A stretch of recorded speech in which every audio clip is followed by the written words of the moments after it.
Hey everyone, it's Philip with the Everyday Fighter podcast, and I wanted to welcome you to this episode. Today we're going to be talking with Briana and Meliss. Now these ladies are mothers. They work also, but they are also training to get their black belts. In fact, they train at the school that I teach at. They're part of my morning classes that I teach during the week. And so I'm a little bit biased with them, but they talk about not only how they are introduced to kind of this process here, the journey, but also, they get in depth in terms of, what it's like as a mother to go through this process, to actually decide, yes, I'm going to go for my black belts. Amongst all of the other priorities that I have in my life, this is something that's important to me. And, kind of get into their mindset when it comes to that. I think you'll really enjoy this episode. But before we get into that, I wanted to bring in our episode spotlight. And today I wanted to share with you Rock Steady Boxing.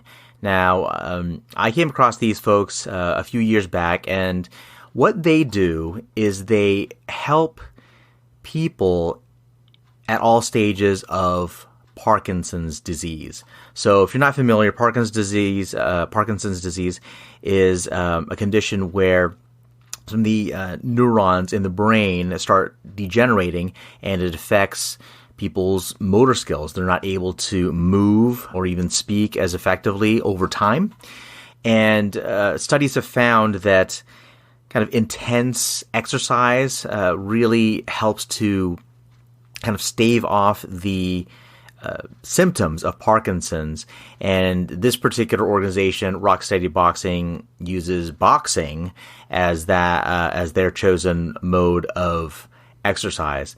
And some of these results they've gotten for people have been nothing short of amazing.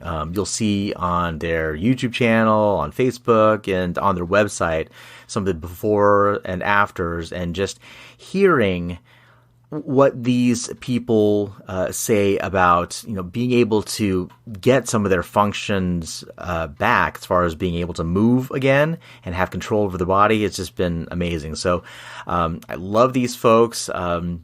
Definitely check them out. You can find out more about them at rocksteadyboxing.org. They'll actually have a list there of places that are affiliates of the program. So, perhaps in your area, if this is something that you're interested in for yourself or somebody that's important to you, maybe you'll be able to join them in part of their training therapy. So that is our episode spotlight. And with that, let's jump into our episode with Meliss and Briana.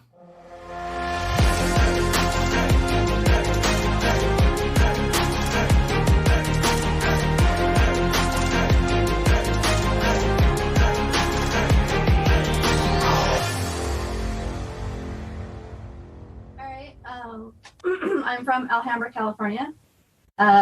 I found myself getting into several fights as a child. And I really wish I would have had this knowledge then that I have now.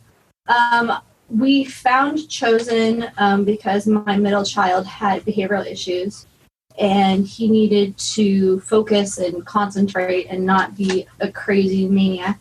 So he started first, and then my daughter started a month after high school because she's a very small child.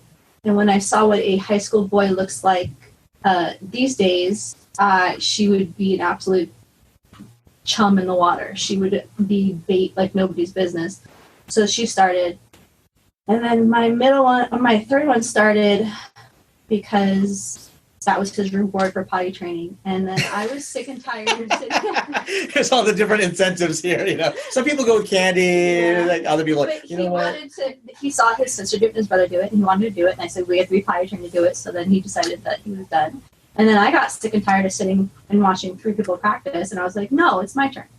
Because you were here anyway for them. I was here always for them. So I was like, well, my turn.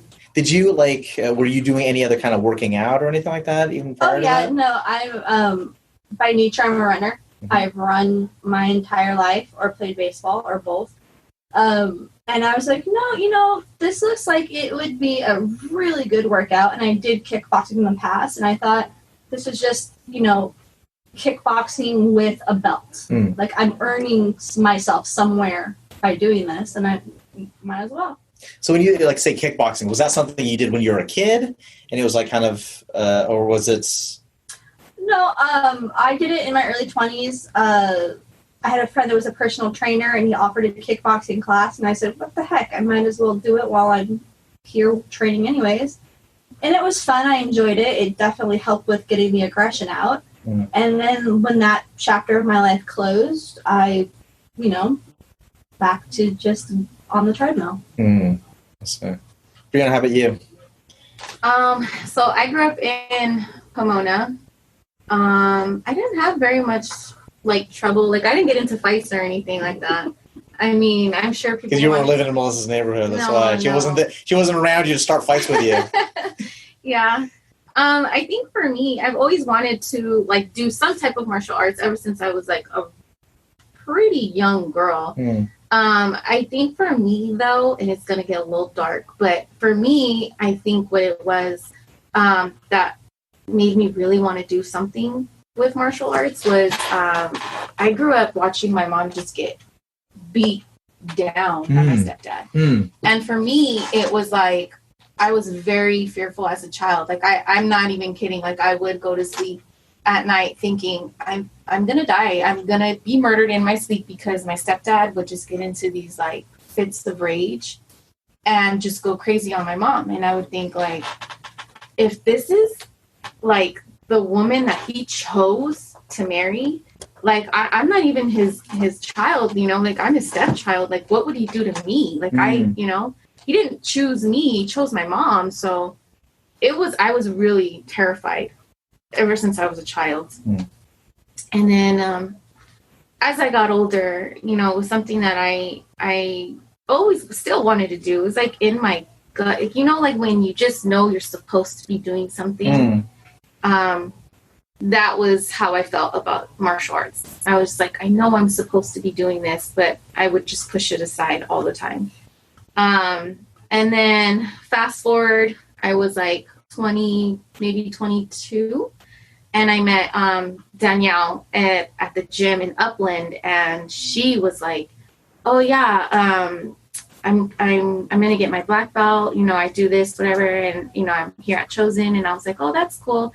She invited me to a couple of seminars, and I was dang, then I really got to see what she could do. And I was whoa, she is badass. I want to be like her. Mm.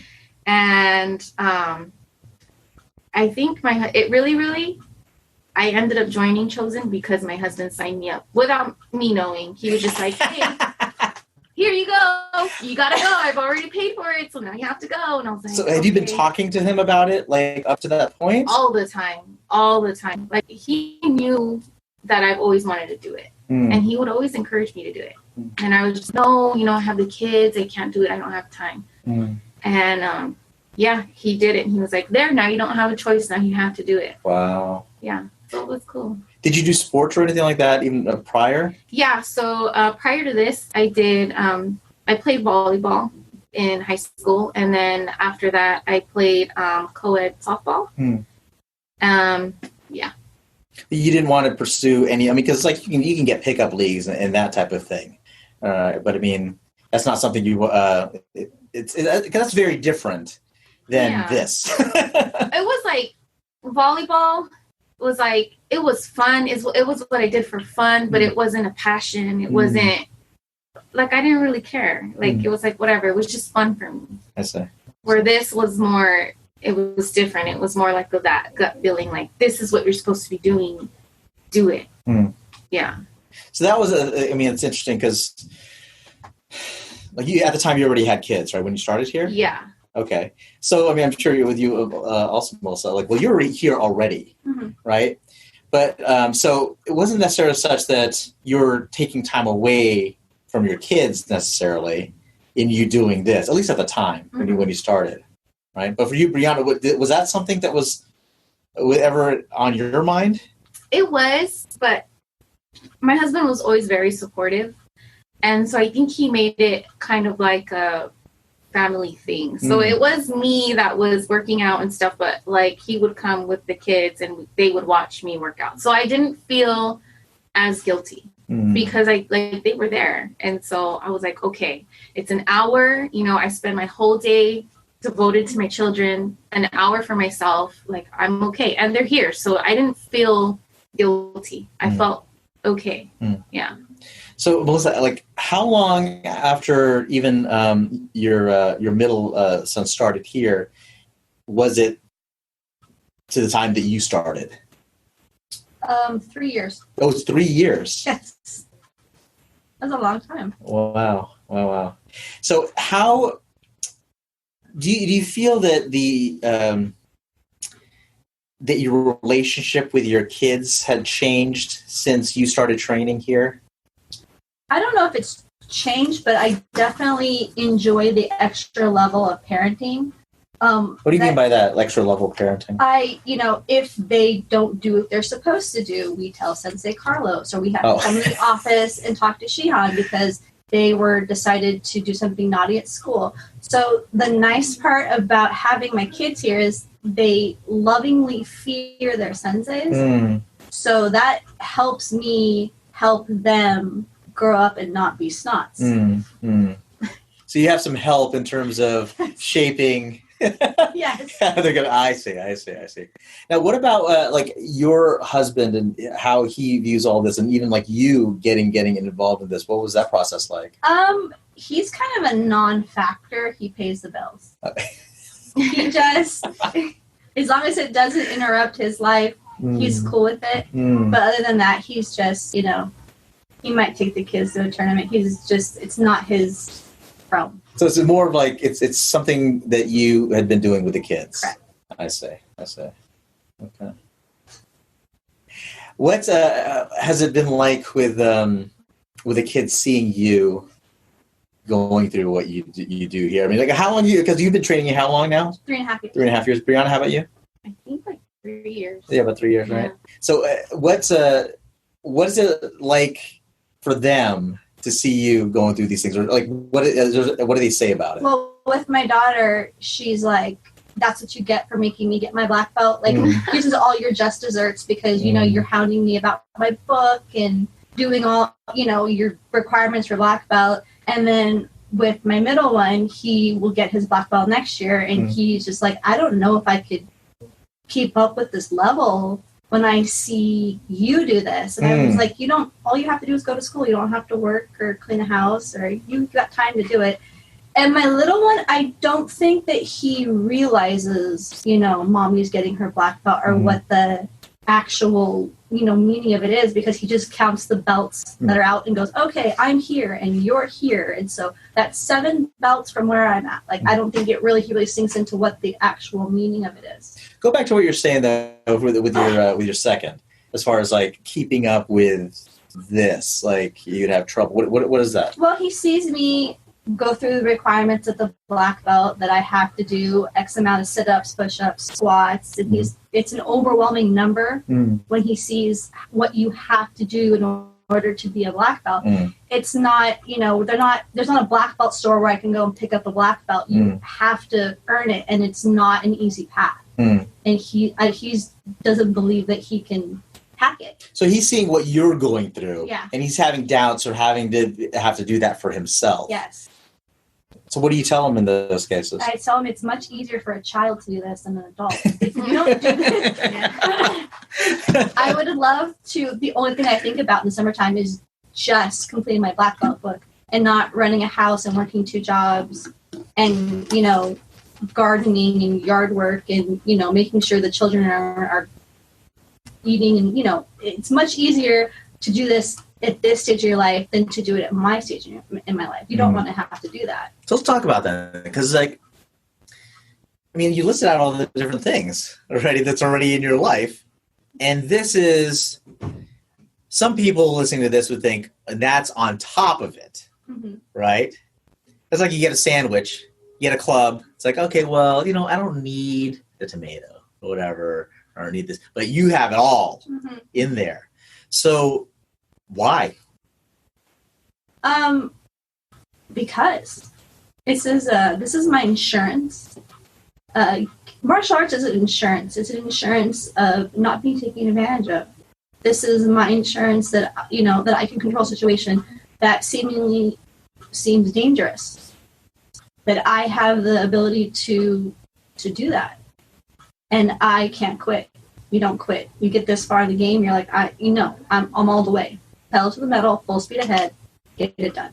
Was that something that you had in your head already? Like when you said, okay, the kids are in here, I might as well take time to do it. Did getting through the program all the way to this point, was that in your head at the beginning? No, it wasn't. I don't think it really hit until I became an advanced student. Like when I put the purple belt on, I was like, oh wow, this is super real. And then all of a sudden it was green, and it was like, oh man, like you're 3/4 of the way there. And then it was brown. And I was like, oh man, there's no turning back. And then you're like, you're too far to stop because that's silly. Why would you do that at this point? But yeah, it's something. Because people do stop. I mean, we've seen this all the time, right? But I mean, like when you put it in your terms of like, wow, you got this, like you're so far in. Is it more of just if you stop now, it would be a waste? Or is it something else?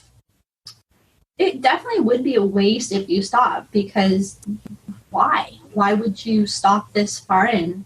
But I'm also super stubborn.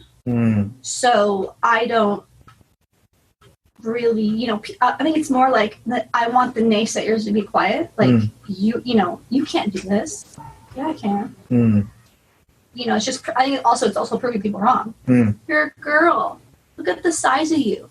You can't beat up a grown man. The hell I can't. Like, it's more proving people wrong also. Now, is that stuff that is in the past, like as like kind of voices from your experiences in the past, or is that something that's even like in the present? It's definitely past and present. I think when you tell people what you're doing, or you have to explain, why you're injured, and they're like, "Oh wow, are you going to beat me up?" And I'm like, no, actually, I'm here to protect you. Like, I'm a bodyguard. I'm not the assailant. Like, I feel the need to, like, explain and defend myself constantly when somebody finds out what you do. Like, oh, okay. How about, good job, or not so much of an adversarial, like, you're going to hit me, you're going to beat me up. Like a mocking way, kind of. Very mocking. Because they don't have that belief that you're doing something that even they themselves would not consider for themselves. Correct. And I also think it's comical to a lot of people that, you're just a girl. You're 5'2" and change. How could you possibly protect yourself? Like, you need a man to do it for you. Like, it's very mocking. It's really interesting. How about you, Briana? Like when you, you're into this, you're training here as well, but like, did you have this in mind when you got your membership forced upon you by your husband? Not. I honestly, I was like, well, I'm probably just going to do 6 weeks and then I'm going to feel guilty and then I'm going to stop. And then I talked to my husband after 6 weeks were up, and he was like, I think you should keep going. And I was like, no, it takes way too much time. And he was like, no, like, you've put in your time with the kids. Like, I've been a stay-at-home mom since I was 19, and I'm 28 now. I'm going to be 29. So I'm like, yeah, it's cool. Like, I can take some time off for myself. Like, I'm good. And he convinced me of it. He's like, if at any point in time it becomes an issue, then we'll talk about it. But for right now, like, it's fine. Like, keep going. So it's more so like that you were wrestling with yourself in terms of kind of guilt. That, and also it was guilt, and it was, I don't know if I could do it. I always. But what is that it? That's kind of a curious thing for me. When you say it couldn't do it, what is that? I mean, like was it beating somebody up? Was it just, making the commute? I mean, what was it? Well, the it's changed as I got further into it. Like, the it in the very beginning was, you know, I don't think I can go and like, you know, talk to other people, which was very hard for me to do. I know I sound crazy, but like, you know, for so many years, I only talked to my kids. And then like adult conversation was very taboo for me, you know, and I was just like, oh my God, like, do I even know how to talk to people still? You know, I know it sounds dumb, but like, I was super anxious and I was like, I don't know how to talk to people. Will I make friends? Are people going to like me? Am I even going to be good at this? And as I went further, it changed. So then once we started sparring, I was like, that was my it. Can I even do this? Can I do it? Like, am I just going to make a fool out of myself? Am I going to get beat up every single time? Or am I going to be good? Or like, it was just, I'm just a very anxious person. So like, I don't know. This has helped though, for sure. Because every obstacle that I overcome, I'm like, oh my gosh, I can do this. Like, I'm good. I got this. But now that it is just like my book, like, can I complete, you know, everything in that book? That's a requirement, you know, in order for us to even test. So now that's my it. And I have cried so many times to my husband. And I'm like, I can't do it. And I'm just bawling my eyes out and I'm just mentally shook. And I'm just like, I can't do this. Like, and I don't know how he does it, but he always like gets me to believe in myself again. So I'm like, all right, I can do it.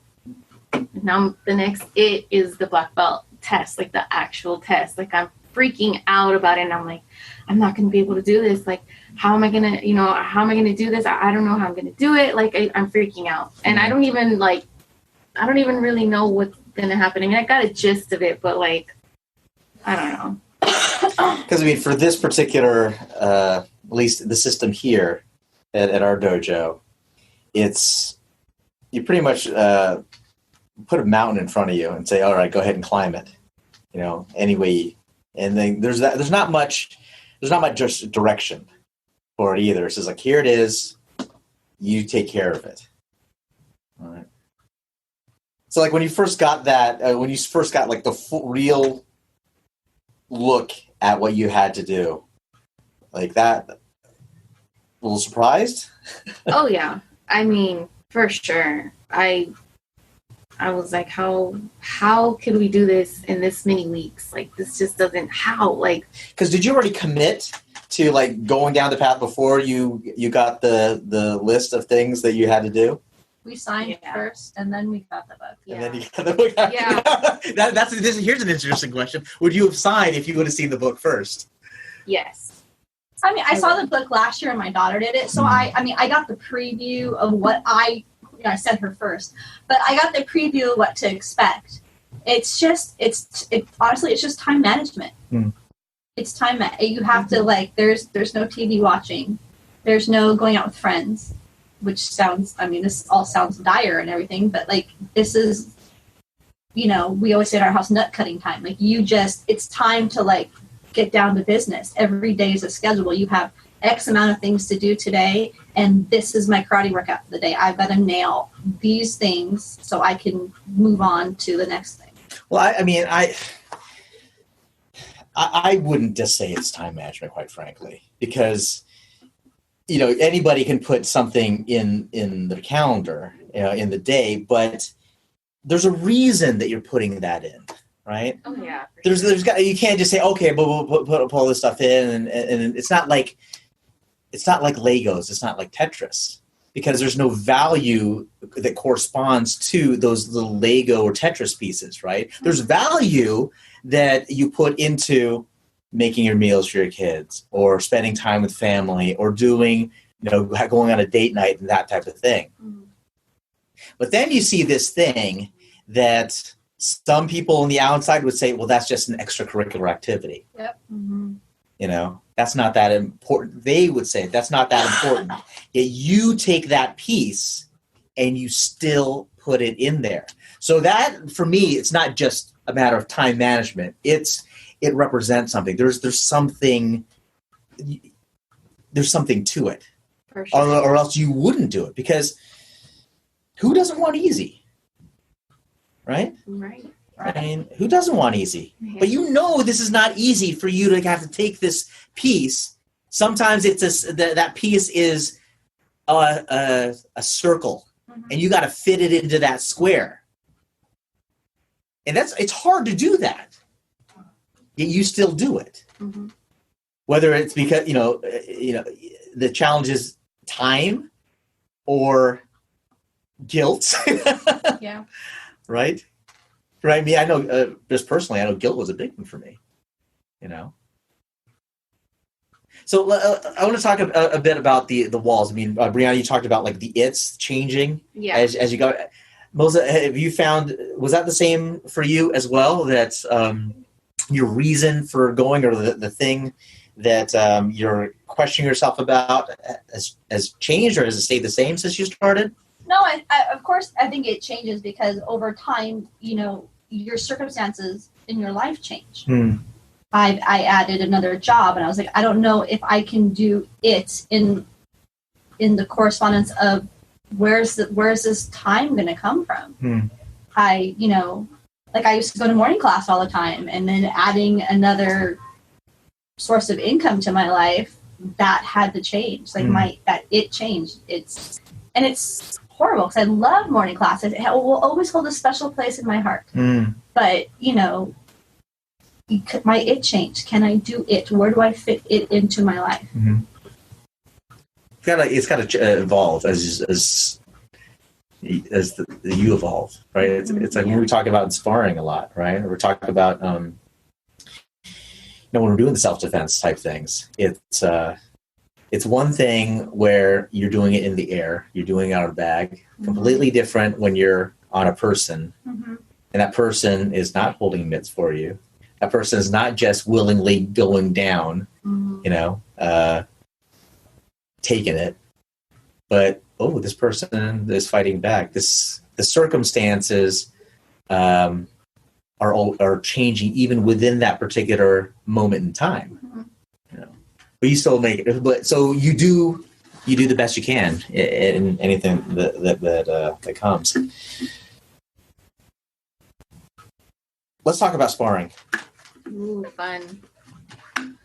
So here we have the option of you can go as early as you want, just making sure that you're safe, and you're safe for the people that are going to be sparring with you, and then you have the option of going when you're forced, right. when your rank says, okay, it's time for you to get your gear. It's time to do this now. What was that like for you, Melissa? I spent a good deal of my very early childhood boxing. So I thought, I could totally do this. This is going to be an absolute walk in the park. But when you box, you only use your hands. And now I'm using my lower extremities to fight somebody. And it was a total, absolute foreign thing. And then all of a sudden, sparring became something where Thursday came around, and I was like, man, I have to go to class. I have to spar. And it's, especially when you get against certain opponents, you're like, I'm going to get my ass handed to me today, and I have to be a better, it's going to make me a better person, but you have to endure that first. So that's sparring it's a love and hate relationship. Like, it's getting better. It also gets better with time. And different sparring itself, like when we spar in the mornings, we spar, but we could say street style, where it's continuous sparring. We're not counting points. We're actually fighting each other in a setting of which you would probably do on the street. And in the evening, you do more technique and point sparring and blocking, and you're not necessarily, you're fighting for the point and not for the duration. It's a different animal of sparring. How about you, Briana? What was it like for you just starting that process? I was, to be completely honest, I was scared shitless. Like, I was, oh my gosh. Like, I was so nervous. And I was one of those who started before I had to start. But I think it was more I started because Shihan's like, yeah, I think you're ready. And I was like, okay, if he thinks I'm ready, I'm going to do it. And then my first day, I just remember like, oh my goodness, my heart, I can't tell you how fast my heart was beating and how nervous I was. And honestly, it's kind of still the same now.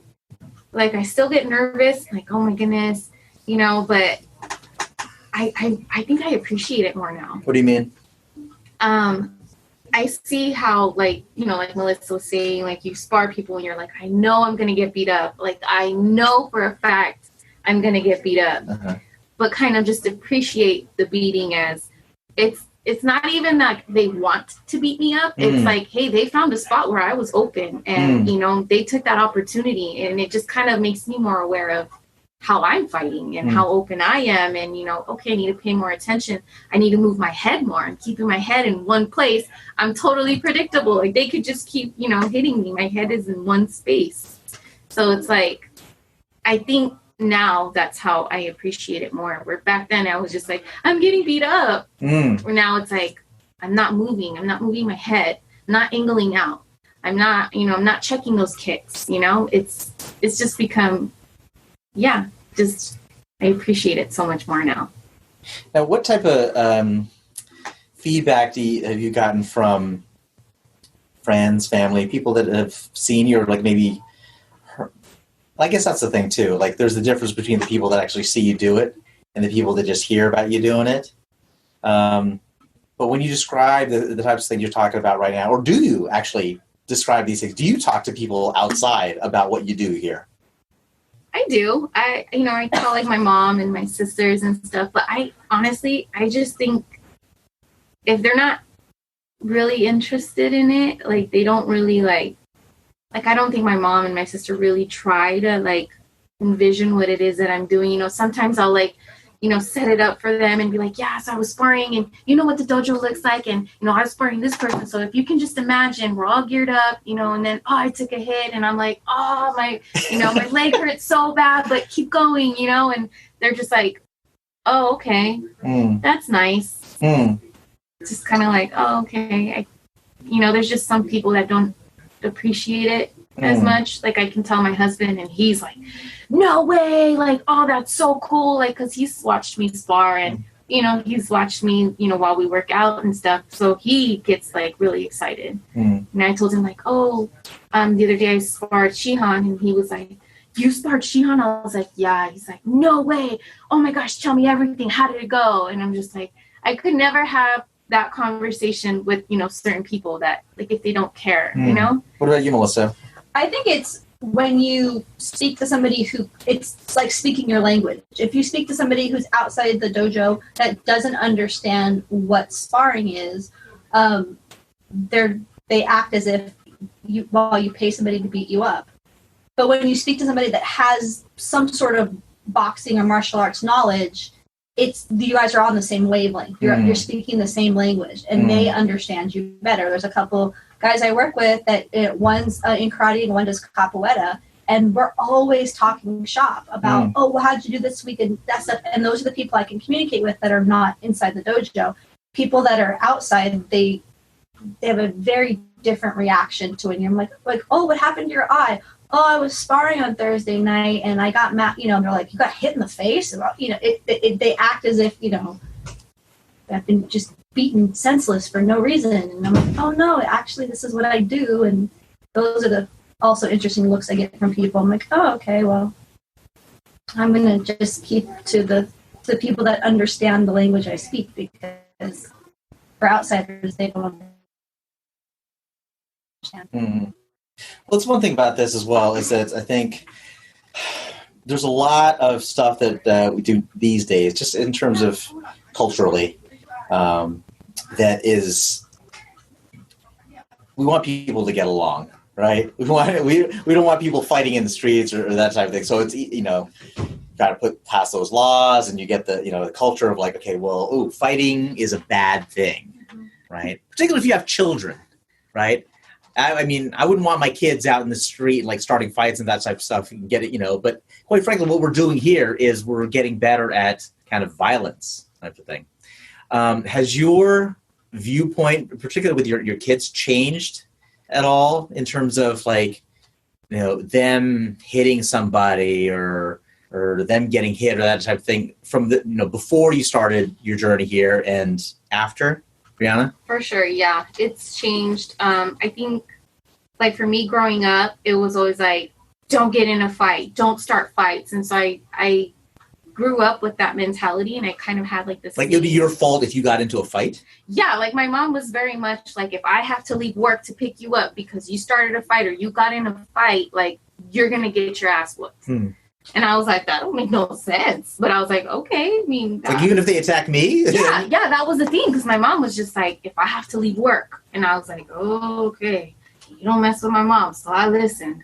And I grew up with that mentality. So that's the type of mentality I had at first. And after joining, Chosen, I was kind of like, wait a second, like maybe I wasn't taught the best thing. I tell my kids all the time, like, you have to defend yourself, especially now that I feel like you hear all these stories about bullies, and like, I just tell my children, like, look, you need to stand up for yourself. If someone is picking on you, like, you can't let it happen. You have to say something. And I tell them all the time, if someone hits you, you better hit them back. You better hit them back, because if you don't, when you come home, I'm gonna whoop you. Like I'm like you. It's completely the opposite of what you grew up with. Defend yourself, because I feel like that's how you become a victim, is when you don't defend, you don't say anything because you're scared for whatever reason it may be. The person's bigger, or your mom's threatening you at home, or whatever the case may be. It's just like, stick up for yourself. And I tell my kids that all the time. My son is picked on all the time at school, and I tell him, like, you need to do something. They're going to keep picking on you. Like, if you don't do something.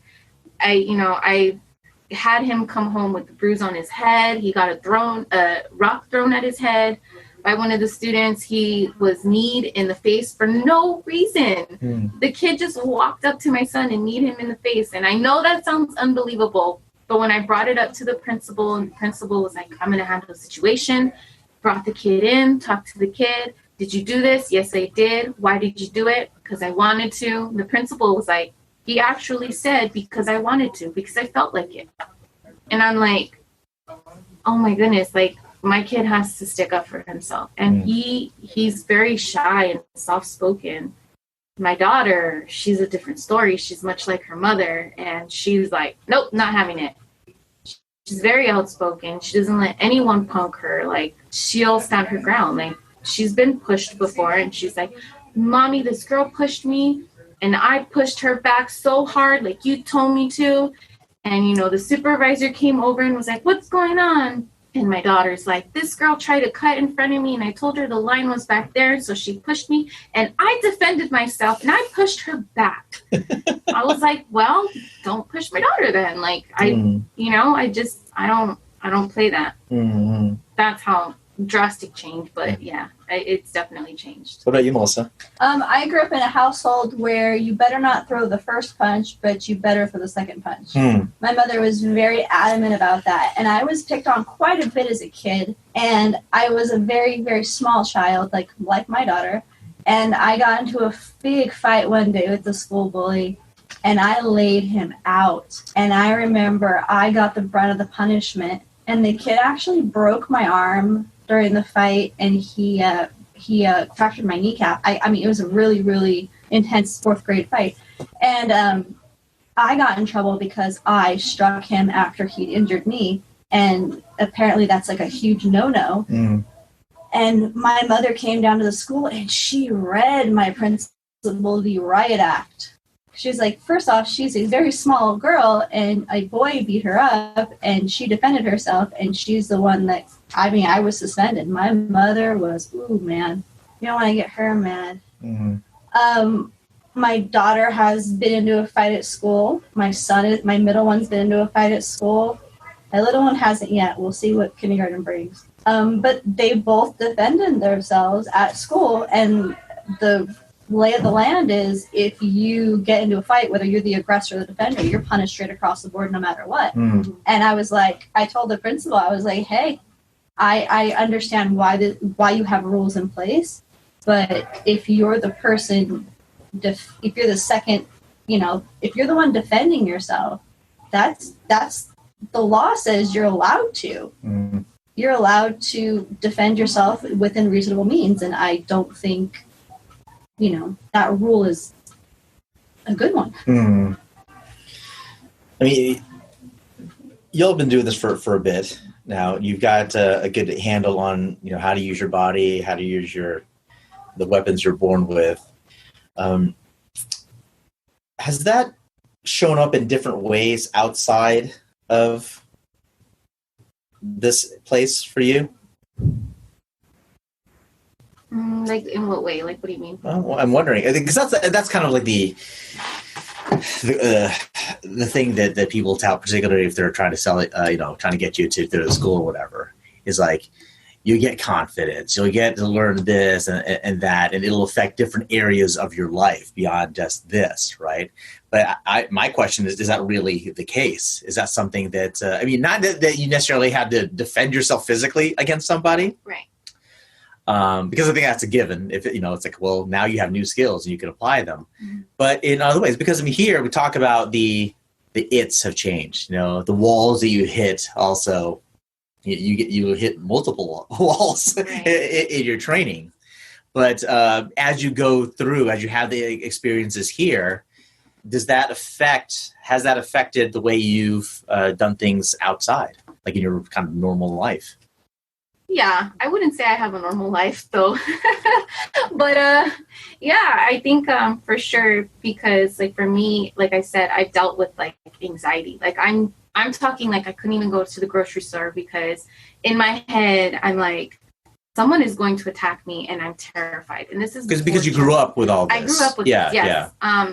And so it's like I had that mentality, like someone's going to attack me and I have 2 small children. I'm an easy target. Like, oh my gosh. And, grocery shopping was almost impossible. Like I would absolutely wait till I had nothing in the fridge to go grocery shopping because I absolutely had to.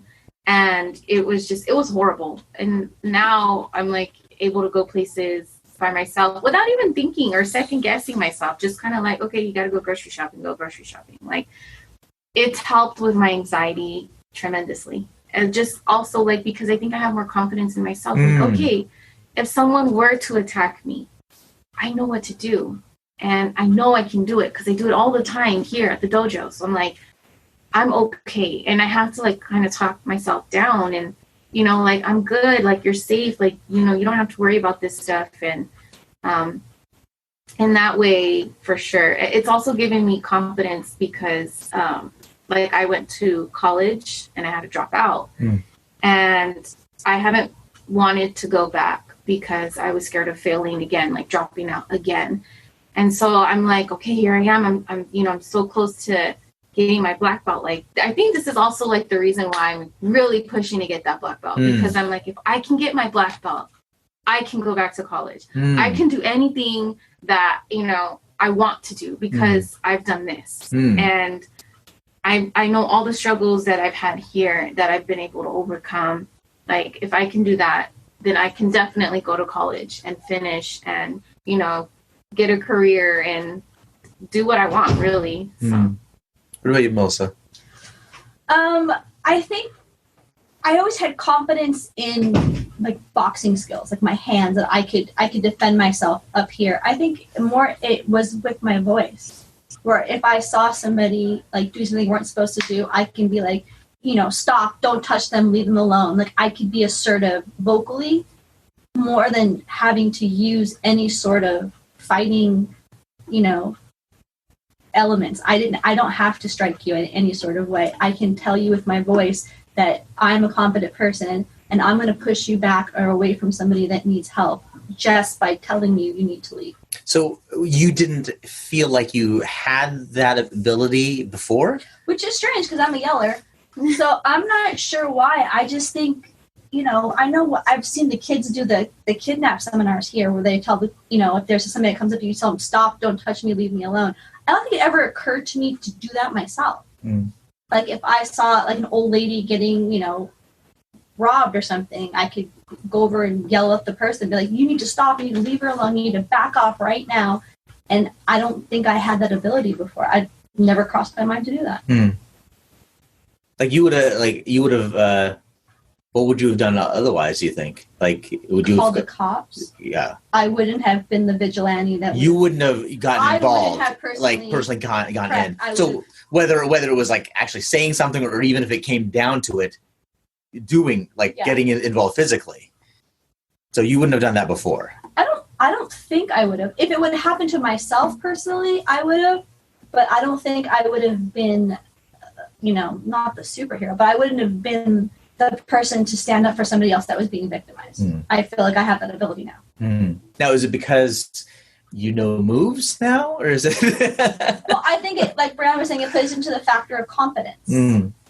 Like I feel confident in asserting my voice. I feel confident in asserting my body if I have to do whatever it is. If somebody has a weapon, I didn't have that skill set before. A bat or a knife or a gun. I have that skill set now. I can help others or myself in that area. Let me go back a bit. Just talk about like building confidence, like you're kind of doubting, or like you're hitting, as the it changes, you're hitting the walls, right? What was a big wall for you all that you had to kind of find your way past in some way, whether it was through it or some other way? What was, like, if you look back now, what would you say that was one of the biggest ones, was a challenge for you? Honestly, I think it was myself. The voice in my head, you can't do this, like you suck, like you're horrible, like you can't even do this kick right. Like, honestly, I not even just here, but just in life, like I always have that voice in the back of my head, just like, you can't do it. Like, no, why? For what?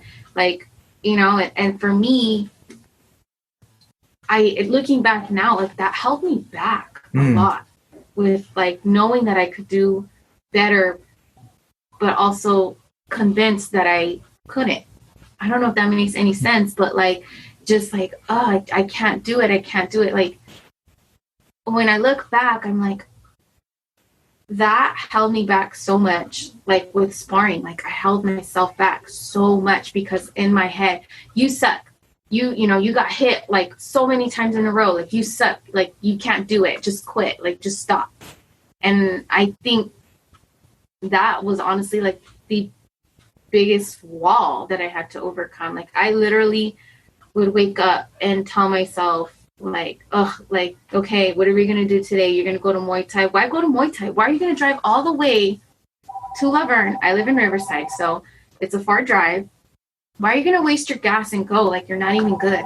Like, you're not good. You suck at sparring, and I changed that because I started thinking, and you've told me before, like after sparring, like, hey, don't beat yourself up. Like, you got this. Like, it's okay. You got to show yourself some grace. And I'm like, yeah, it's true. Like, I'm hard on myself. I almost expect perfection from myself. And when I don't meet it, obviously no one's perfect. You don't meet it.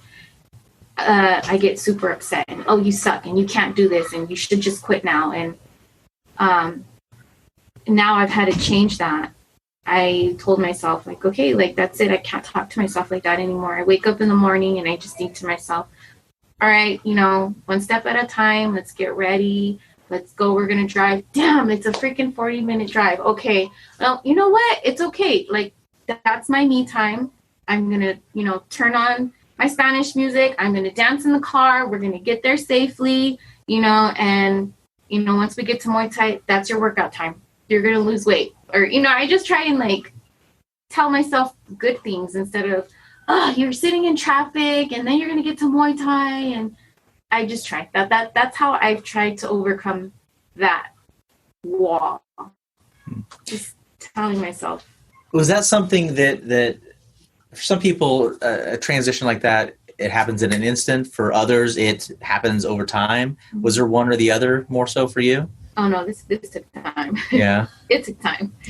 Because once I made the decision, like, okay, like I'm just going to start talking, good to myself and like positive about myself. And, honestly, sometimes still I'm like, dang, you suck, but I'm like, no, I can't tell myself that. You don't suck. You made a mistake. You're human. People make mistakes. Just try again. But I think what it is I thought, like, if I wasn't perfect, if I made mistakes, like, oh, you failed. And I'm, like, terrified of failure. So, and I just had to tell myself, like, it's okay. It's okay, to make these, like, these little failures that you have. It's okay as long as you get back up and try again. Mm-hmm. Yeah, but it took time. It took months to kind of switch that mentality.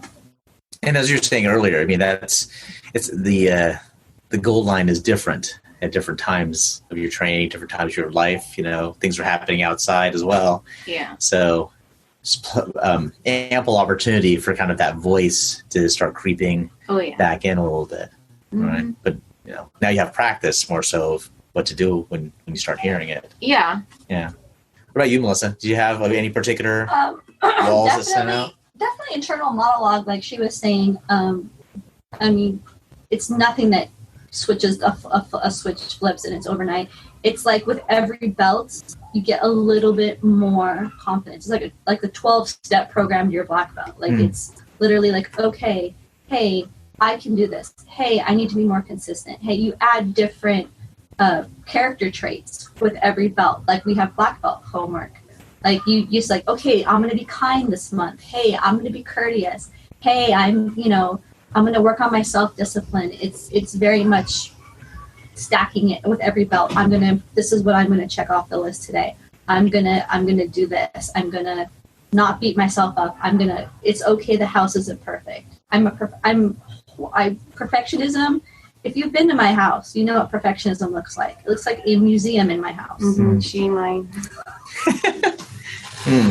It's giving yourself permission to let something else take first place.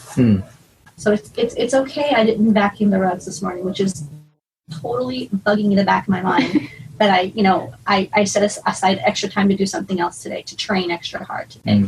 It's very much, it's the constant voice, the internal monologue that you're allowing something to take first place in your life when you have this thing back here.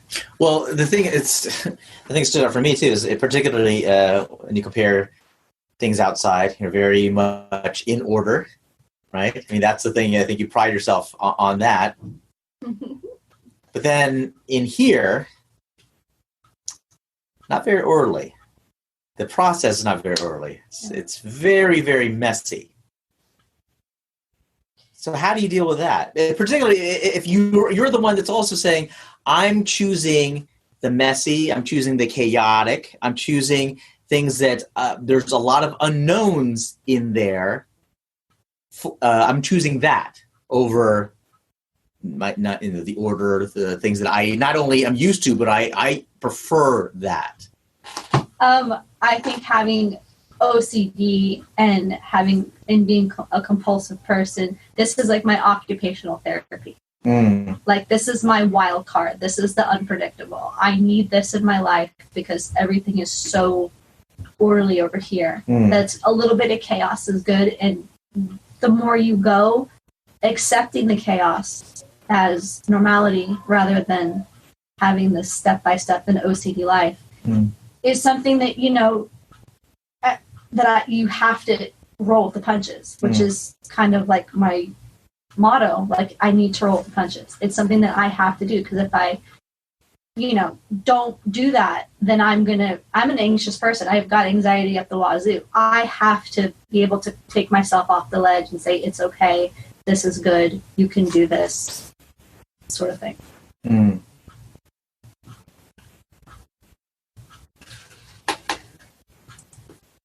I mean, there's a lot going on here. That's a big deal for me to hear. It's like you're because there's not a lot of guarantees here. There's no guarantee that you're getting your belt, quite frankly. No. There's no guarantee that you're going to finish that mountain of a book. There's no guarantee that even if you turn that in, that you're even going to pass, your test when you get there. Now, having been through the process myself and having conducted that process in various ways in the past for other folks, that could be a bit of an anxious point. Yeah. Right? Yeah, you still choose it. Yeah. I'm just too stubborn. Like I can't stop. Like I have to get to the finish line. There's no other way. Same. There's no other option. There is no option B. It's just keep going. You're on that narrow road. There's no space for you to make a U-turn or go left or right. You just got to keep going. Because I mean, like, some people look at this. Okay, it's just a belt, right? It's just a belt. You can get it for $1.50 on Amazon, right? And you hear those stories a lot. People just go get a belt and they'll go to dojos or, oh yeah, I'm a black belt or whatever it might be. Some people get called out, some don't. But I mean, it sounds like it's more than just the belt that you're going for. Absolutely. It's more proving to myself that like I could do it. Like I'm worthy of this. Like, you know, like I've earned this. Like you've put hard work. I'm like literally blood, sweat, and tears into this. It's so much more than just a belt. It's like proving to yourself, like I can do it. Like all I have to do is, you know, believe in myself and just keep pushing. It's just so much more than just a black belt. Because aren't there other ways that you could test yourself that don't cause you bruises, that don't cause you soreness? You know, doing like 5,000 squats or whatever it is in the thing. I mean, aren't there other ways that you could get this feeling of kind of accomplishment and pushing through? Sure, but for me, I guess the difference is not only do you get that accomplishment or that feeling of like, cool, I did this. Like you're also you're learning this skill that you can take with you, like everywhere you go. It's not just, you know, it's the skill. It's like the confidence that you get. It's just a bundle that you take with you, as well as that achievement that you know that you feel. I don't know, and also because I enjoy doing this, but. I guess that's a big piece of it as well. It's like you found that you enjoy it. Yeah. I mean, you're not going to keep doing something that, okay, this is just not for me. This just kind of sucks, you know. Like some people enjoy knitting. I personally do not enjoy it. And I'm sure there's challenges in there, different kind of whatever things that you can do. Yeah. That's just not for me. But there's something about this, like just even just making contact with a bag, you know. It's a very different feeling than knitting something or some other kind of, like, could you call this a hobby? I don't know. Would you even say this is like a hobby? What is this? Therapy. Therapy. It's definitely therapy. It's a very, very therapeutic thing because it's a release of energy that you have bottled up. And so when you know, do a combo or sweat yourself to death or hit something, it's a cathartic feeling of you're letting something down. You're releasing negative energy. But it's the people that you're testing with. It's a very, I mean, we have workout Wednesdays. We have a text going where we text each other like multiple times a day. It's not an individual thing. It's not it's not an individual sport. It's you very much become like family, and it just becomes like a. Talking specifically about the, you know, I mean, there's a lot of people here at the dojo, but then talking even more so about the people that you're going up with, you're testing with. Yeah. Right. It's like you're in the trenches with them. Yeah, exactly. For sure. Yeah. Yeah. I'm going to go real quick is. You know, one of the things I think if people listen to this is getting past this whole. You could do combos, you can do it on a bag or something, but actually doing some of this stuff, inflicting some of your, or just performing. Say inflicting, it could be inflicting some of these things on an actual person, and even on taking it from an actual person as well. So. Like one of the big hurdles for me with like newer students is getting them to do two things. One is take a punch or strike. Second, I think this is even the bigger one, is actually throwing an effective one, because you can just just kind of throw out your hand out there. But like with intent, throwing a technique at somebody else. What was that process and like for you? Like Melissa? It was difficult for me to throw the punch or the kick at somebody that wasn't viewed as the aggressor. It wasn't like we were in a fight. We're in class. We're in a safe environment. We're in the dojo, and now we're beating each other up. Like nobody's been the bad guy about it. That was difficult for me because I have no problem throwing down if somebody's being a jerk or something. Not a problem at all. But doing it to somebody who I generally like usually, that was a very hard pill to swallow. What about taking it from them? These same people? It was different because I think it was different because I know that they were going to help me by, throwing something at me, that this was part of training. But for me to actually be the thrower and not the takey, that was difficult. I don't know why. How did you get past it? Yeah, I got past it. I mean, hey, I've been hurt by people, and it's just part of the process. Nothing is intentional. It's not an intentional thing. You're gonna get bruised. You're gonna hurt things. It's just part of the game. We're not playing patty cake. We're learning how to defend ourselves. We're learning techniques, sparring or whatnot. It's part of the game. Was there a switch then, though? Is like as far as is that the kind of the mantra? I mean, you said that a few times. This is part of the game now. So was it a matter of now just before you couldn't you had a challenge hitting somebody, but now you started saying, okay, well, this is just part of it. This is part of the game now for me to actually hit somebody with intent. I think it probably came. Well, it comes with experience. I think it came probably after I finished my white belt. And now I have control. Like I know how to throw it. I know that I'm just not wailing on somebody, that I'm doing with some sort of technique and control, and the person doing it to me the same. So it's like, again, we've come back to the safer environment. We're not, it's not just, all out warfare. So whereas before you think, oh, gosh, I don't know if I'd be able to control and not hurt this person.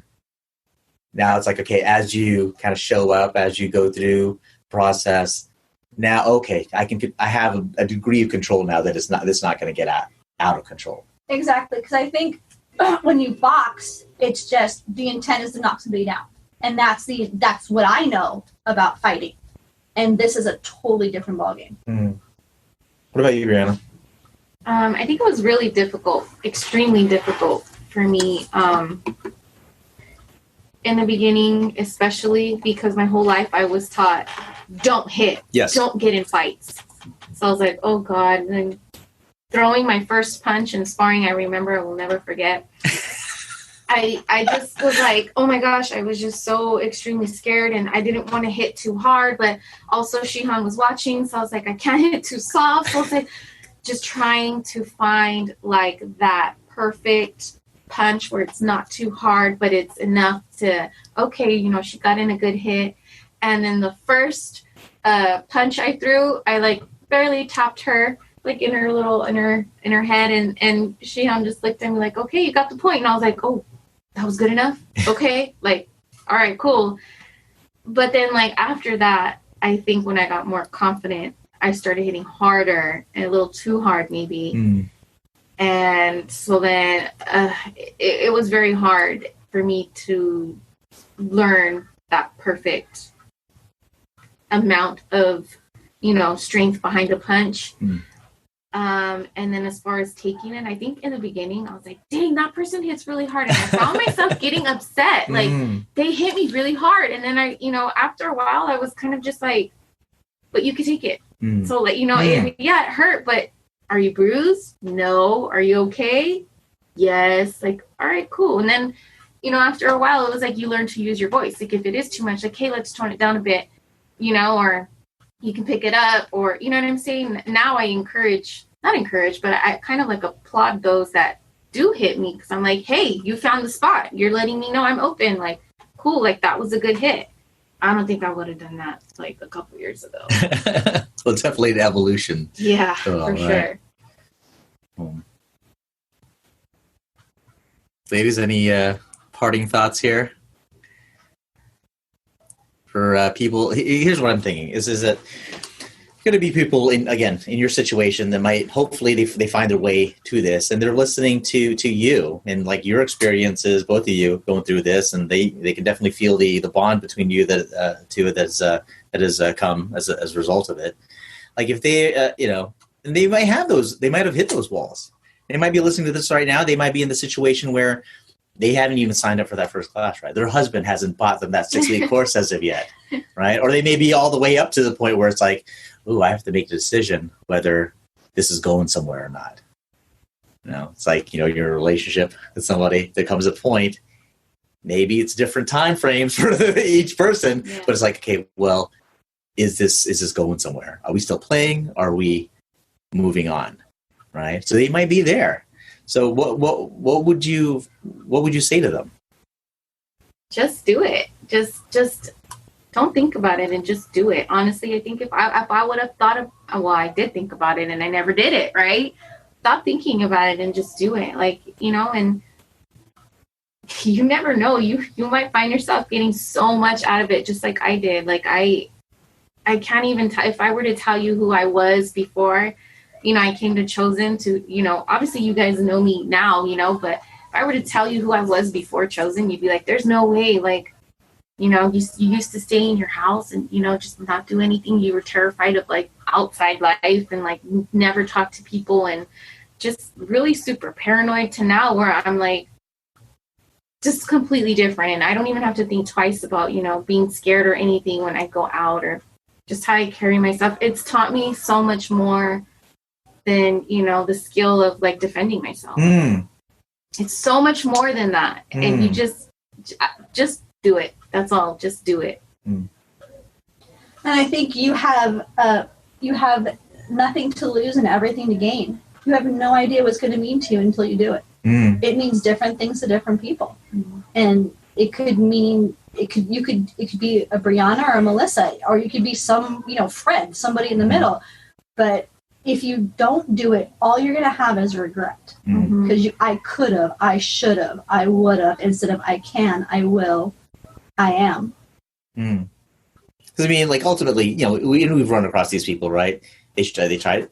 Maybe people that we're related to, maybe people that we know. It's like, oh, just bring them in or whatever.